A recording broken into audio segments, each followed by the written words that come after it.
Avant de plonger dans cette histoire brûlante, abonnez-vous à la chaîne. Si vous pensez que l'Afrique mérite la vérité, alors ce contenu est pour vous.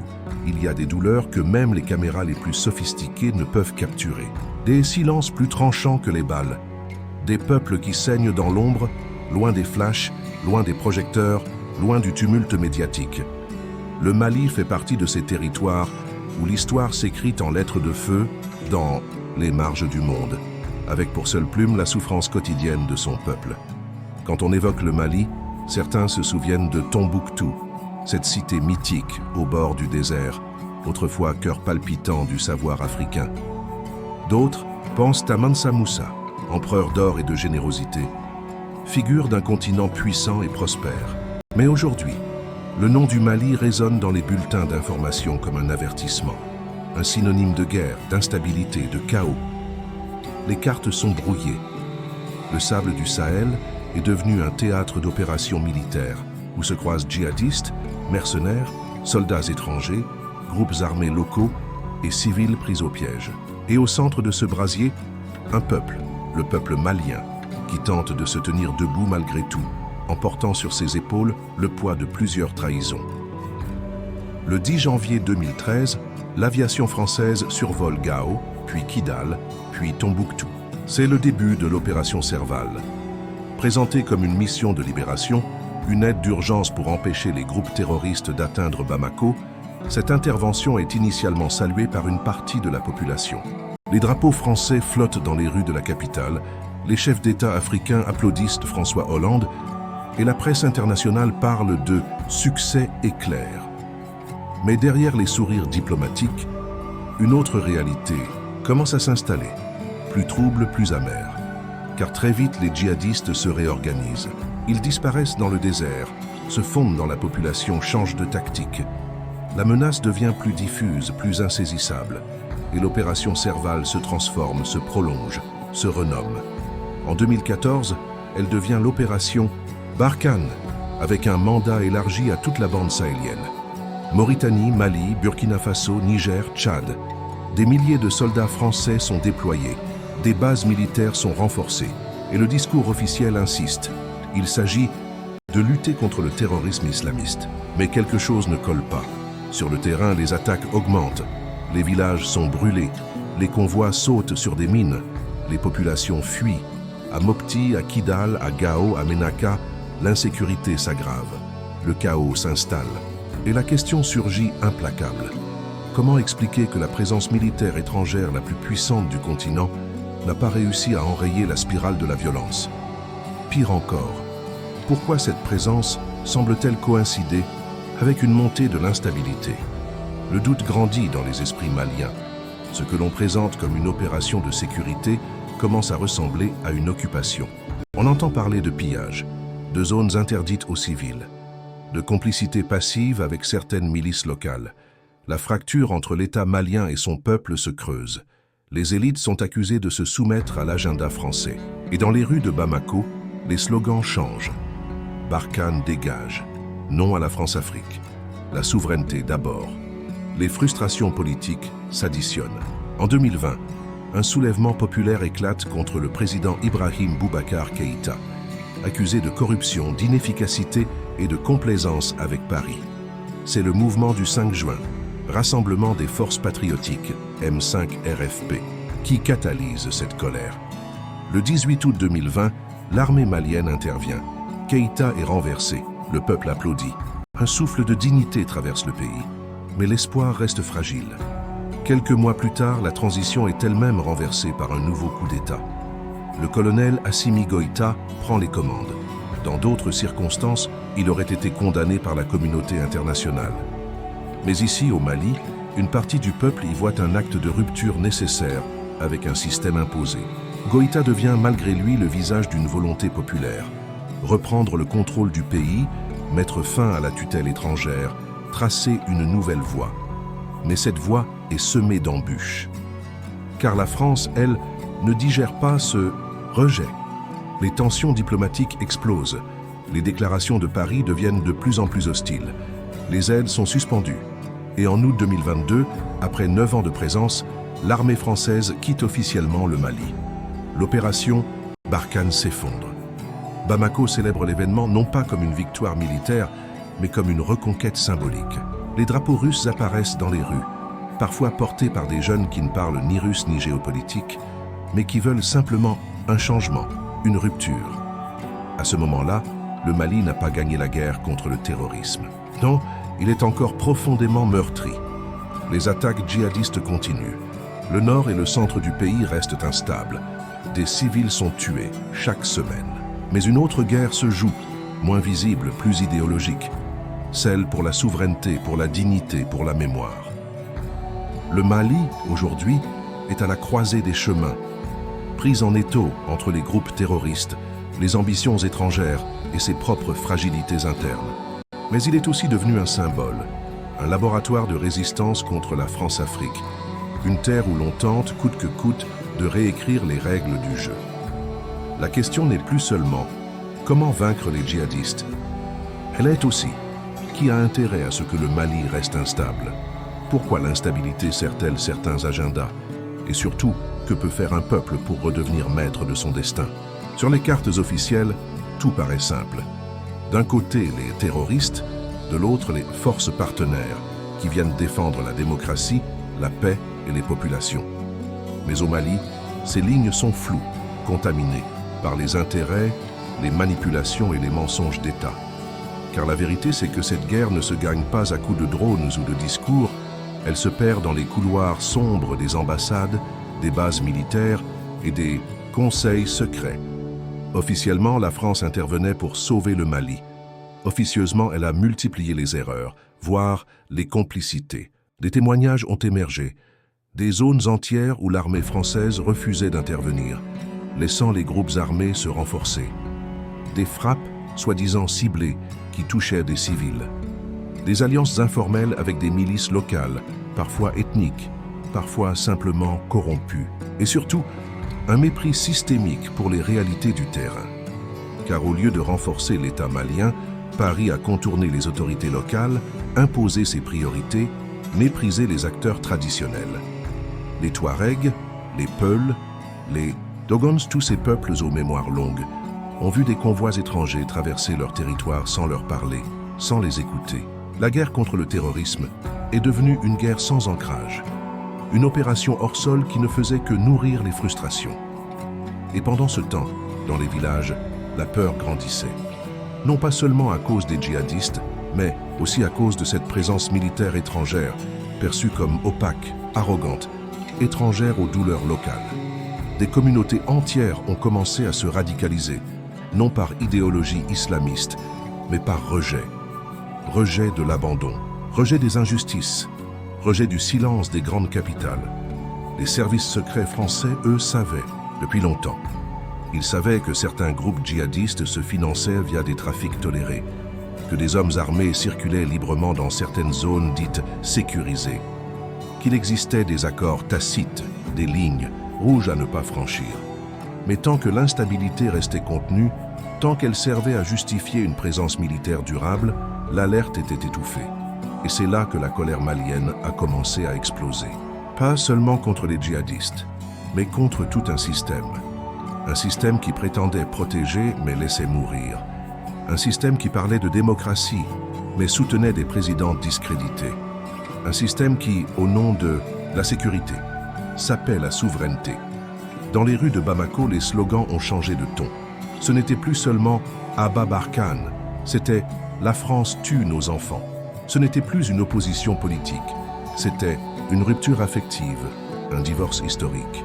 La génération post-indépendance, celle qui croyait encore à une amitié franco-africaine, cède la place à une nouvelle jeunesse panafricaine, éveillée, connectée, radicale et prête à tout remettre en question.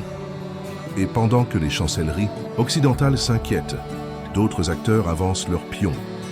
La Russie, bien sûr, avec Wagner et ses promesses de soutien sans condition, mais aussi la Turquie, la Chine, l'Iran, les Émirats, tous sentent que l'ordre post-colonial vacille. Le Mali devient un échiquier, un terrain de manœuvre, un laboratoire d'influence. Mais le peuple malien, lui, n'est pas dupe. Il sait qu'aucun sauveur ne viendra de l'extérieur. Il sait que le prix de la souveraineté sera lourd. Mais il a choisi. choisit de rompre avec le paternalisme occidental, choisit de regarder en face ses propres démons, choisit de réécrire le récit national, non plus à Paris mais à Bamako, Ségou, Tombouctou, Kidal. Et ce choix dérange, car il fait des émules. Au Burkina Faso, au Niger, en Guinée, la flamme malienne se propage. Une nouvelle cartographie mentale se dessine. Une Afrique qui n'attend plus de permission. Une Afrique qui comprend que derrière les discours de sécurité se cache souvent un agenda économique, que le terrorisme, dans bien des cas, est un prétexte, une façade, un outil. Pendant que les ONG alertent sur les déplacements massifs de population, sur les écoles fermées, sur les marchés vidés par la peur, les grandes puissances négocient des contrats miniers, thor, uranium, bauxite, terres rares. Le sous-sol malien attise toutes les convoitises. Et chaque attaque, chaque embuscade, chaque attentat devient une opportunité pour renforcer le contrôle, signer de nouveaux accords, justifier l'ingérence. Mais quelque chose a changé. Le masque est tombé. Et même les plus modestes bergers du Sahel savent que cette guerre n'est pas seulement religieuse. Elle est aussi économique, stratégique, symbolique. Elle oppose deux visions du monde, celle d'une Afrique soumise et utile, et celle d'une Afrique debout, fière, imprévisible. Le feu continue de brûler dans le nord et le centre du pays. Les djihadistes adaptent leur stratégie, infiltrent les communautés, exploitent les tensions ethniques. Mais désormais, ils ne sont plus les seuls à inquiéter les populations.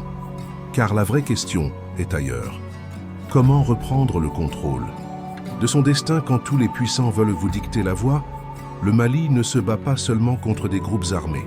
Il se bat contre une architecture internationale qui l'a piégé dans un rôle de victime, d'assisté, de théâtre d'expérimentation militaire. Ce peuple refuse désormais ce rôle. Il revendique sa complexité, sa force, sa mémoire. Et il le fait avec courage, sans moyens, sans certitude, mais avec une rage ancienne, nourrie de siècles d'humiliation et de résistance. Ce qui se passe aujourd'hui au Mali n'est pas un simple conflit, c'est une fracture historique, une ligne de rupture, et peut-être le début de la fin d'un certain ordre mondial. Dans les rues abîmées de Gao, au marché de Mopti, dans les écoles improvisées de Ségou, le mot d'ordre est clair, tenir.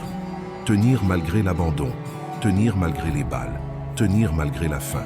Le Mali n'a pas seulement expulsé la France, il tente de se réinventer de l'intérieur.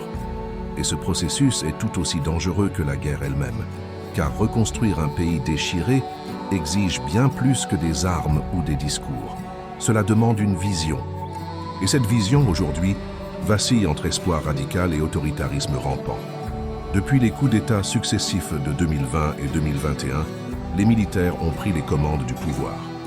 Assimi Goïta, jeune colonel formé dans les cercles occidentaux puis revenu à Bamako avec un sentiment de trahison brûlant, incarne cette transition brutale vers une gouvernance dure. Sous son autorité, le Mali se dresse fièrement contre l'impérialisme, mais flirte dangereusement avec la dérive autoritaire. Dissolution d'organisations critiques, contrôle de la presse, surveillance des voix dissidentes, les méthodes changent, l'obsession du pouvoir demeure. Mais sur le terrain, dans les quartiers et les villages, une autre dynamique émerge. Une dynamique invisible au radar militaire. Celle des femmes qui s'organisent en silence pour nourrir, soigner, éduquer. Celle des jeunes qui créent des réseaux de solidarité, des radios communautaires, des plateformes numériques d'entraide. Ce Mali invisible, souterrain, organique, refuse de laisser son destin aux seuls uniformes et aux seuls fusils.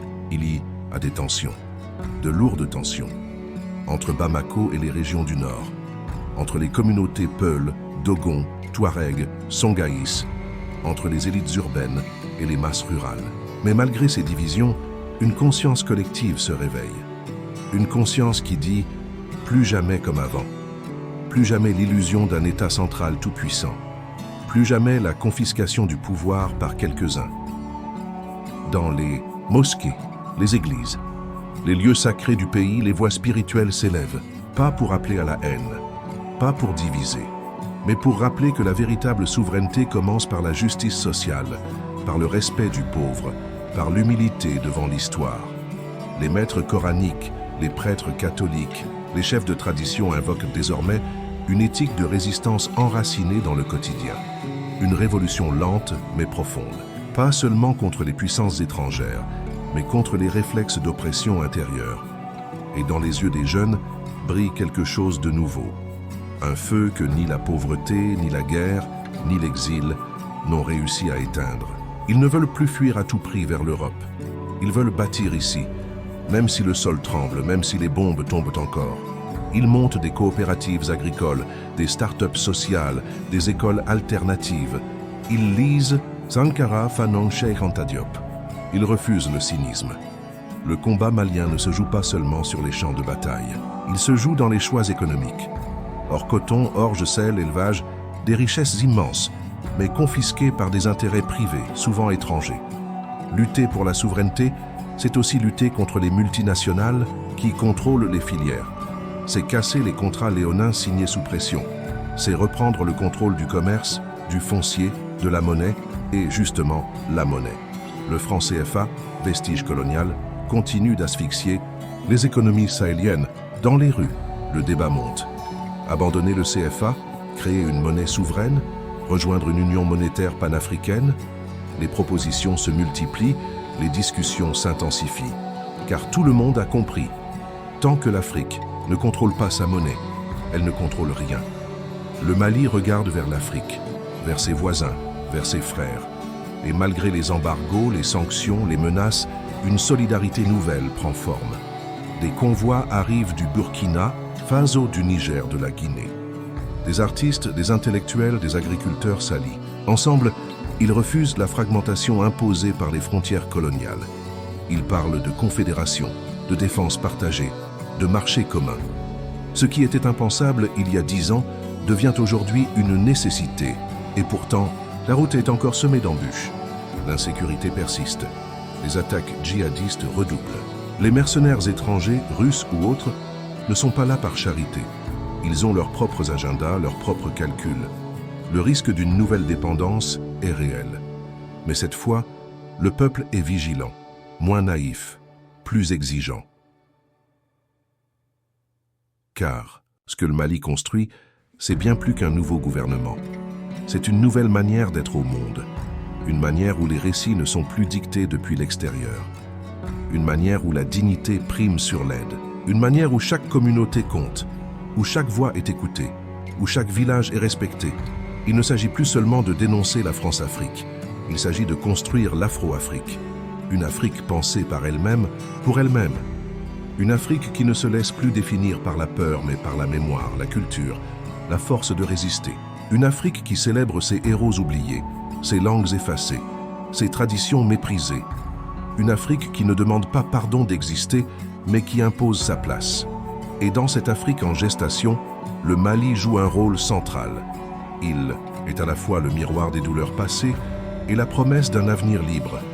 Ses échecs sont visibles, criants, parfois tragiques. Mais ses résistances sont puissantes, contagieuses, irréversibles. Les tambours de Bamako, les poèmes de Tombouctou, les chants de Nyono ne chantent plus la soumission. Ils annoncent l'insoumission. Ils hurlent le droit d'être, le droit de rêver, le droit de tomber et de se relever, sans demander l'autorisation. Le chemin sera long. Il y aura des trahisons, des déceptions, des erreurs. Mais il y a aussi une énergie nouvelle. Une énergie qui vient de la terre, du peuple, du silence des ancêtres. Une énergie qui dit « Le Mali n'est pas un champ de ruines. C'est un champ de renaissance ».